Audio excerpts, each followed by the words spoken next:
Hello বন্ধুরা, আমি মনি। আপনাদের সকলকে স্বাগত আমার চ্যানেল বং হিসেলে। আশা করি আপনারা সবাই খুব ভালো আছেন। আজকে আপনাদের আমার ভীষণ পছন্দের একটি শাক, কলমি শাক, আমি বাড়িতে যেভাবে কলমি শাক রান্না করে থাকি, আজকে আপনাদের সেই কলমি শাক ভাজা রেসিপিটি দেখাবো। আশা করি ভিডিওটি আপনাদের খুব ভালো লাগবে। চলুন আর দেরি না করে দেখে নিই কী কী লাগছে। শুরুতেই আমি এখানে কলমি শাক দেখিয়ে নিচ্ছি। অনেকেই হয়তো কলমি শাক না চিনে থাকতে পারেন, সেক্ষেত্রে আমি কলমি শাকটা দেখিয়ে নিচ্ছি। এবার এই কলমি শাকটাকে যতটা পারবেন ঝিরিঝিরি করে কেটে নেবেন। দেখুন আমি এখানে যতটা সম্ভব আমি ঠিক ততটাই কিন্তু ঝিরিঝিরি করে কেটে নিয়েছি। আর যত ঝিরিঝিরি করে কাটা হবে বন্ধুরা, খেতেও কিন্তু খুবই ভালো হয়। আর সাথে নিয়েছি শুকনো লঙ্কা, আর নিয়েছি কুচনো পেঁয়াজ, চেরা কাঁচা লঙ্কা, আর নিয়েছি কুচনো রসুন। এখানে আমি কড়াইতে তেলটা গরম করতে দিয়ে দিয়েছি। তেলটা গরম হয়ে আসলে এখানে আমি ফোড়ন হিসেবে দেব শুকনো লঙ্কা, আর দেব কুচনো রসুন। এগুলোকে একটু হালকা করে নেড়ে চেড়ে নেব। রান্নায় কিন্তু গন্ধের জন্য রসুনটা কিন্তু অনেকেই দিয়ে থাকে। এবার এর মধ্যে আমি সেই কুচনো করে কেটে রাখা পেঁয়াজগুলোকেও দিয়ে দেব। পেঁয়াজটা আপনারা যতটা কুচি করতে পারবেন ততটাই কিন্তু খেতে টেস্টি হয়।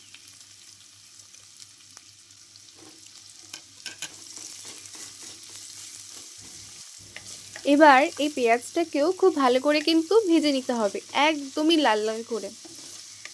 আপনারা কারা কারা শাক রান্না করলে ফোড়ন হিসেবে রসুন ব্যবহার করেন আমাকে কিন্তু অবশ্যই জানাবেন। আমি কিন্তু কলমি শাক রান্না করলে রসুন ফোড়নটা দিই, এতে শাকটি খেতে কিন্তু অনেক মজাদার হয়। আর এখানে দেখুন সেই চেরা কাঁচা লঙ্কাটাও কিন্তু এখানে আমি দিয়ে দিয়েছি।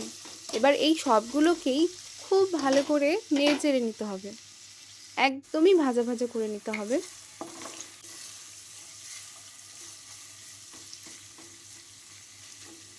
আমার যে কটা শাক রয়েছে তার মধ্যে কিন্তু খুব পছন্দের একটি শাক হলো কলমি শাক, যেটা খেতে কিন্তু খুবই টেস্টি। আশা করি আপনাদের মধ্যেও অনেকেরই পছন্দের একটি শাক এটি। তো দেখুন এখানে আমার পেঁয়াজটি ভাজা ভাজা হয়ে এসেছে, খুব সুন্দর করে ভেজে নিয়েছি। এবার এর উপরেই আমি দিয়ে দেব সেই ঝিরিঝিরি করে কেটে রাখা কলমি শাক। এবার এগুলোকে খুবই ভালো করে কিন্তু নেড়ে চেড়ে নিতে হবে। আর নাড়তে চাড়তেই দেখবেন কলমি শাকের পরিমাণটা কিন্তু যথেষ্ট কমে এসেছে। এই যে রান্নায় যে আমি ছোটোখাটো কথাগুলো বলছি, এই সবই কিন্তু নতুন রাঁধুনি। অনেকেই আছেন যারা এখনও সেভাবে রান্না করতে শেখেননি বা পারেন না, সেক্ষেত্রে তাদের ছোট ছোট ঘরোয়া রান্না বা ছোটোখাটো টিপস সকলে কিন্তু দিয়ে থাকি। আর যেনারা আমার গুরুজন, আমার থেকেও খুব ভালো দারুণ রান্না করতে পারেন, তাদেরকে অবশ্যই আমার বুক ভরা ভালোবাসা আর শ্রদ্ধা। আমার রান্নায় কোনো ভুল ত্রুটি হলে আপনারা অবশ্যই ক্ষমার চোখে দেখবেন। আর এখানে আমি দেখুন হলুদ গুঁড়ো দিয়ে দিয়েছি, আর সাথে দিয়েছি লবণটাও। এবার এগুলোকেও খুব ভালো করে কিন্তু মিশিয়ে নিতে হবে। শাক আমাদের শরীরের জন্য ঠিক যতটা উপকারী, শাক রান্না করার ঝামেলাও কিন্তু ঠিক ততখানি। একটি শাক রান্না করার আগে সেটাকে খুবই ভালো করে ধুয়ে নিতে হয়, তারপরে কুচো কুচো করে কাটো, বাছো, তারপরে শাক ভাজতে তো যথেষ্ট সময় লাগে, আপনারা সকলেই জানেন। তবে যেদিন বাড়িতে মাছ মাংস করবেন না, সেই দিন কিন্তু এই কলমি শাকের ভাজা রেসিপিটি দিয়েই কিন্তু অনেকখানি ভাত আরামসেই খেয়ে নেওয়া যায়, তাই না বন্ধুরা? আপনারা কারা কারা কে কোথা থেকে আমার ভিডিওটি দেখছেন আমার কমেন্টে কিন্তু অবশ্যই জানাবেন। আমিও দেখতে চাই যে আমার এই ঘরে ছোটোখাটো রান্না বা টুকটাক অভিনব যে রান্নাগুলো আছে, সেই রান্নাগুলো ঠিক কারা কারা দেখছে। আমার খুবই ভালো লাগবে।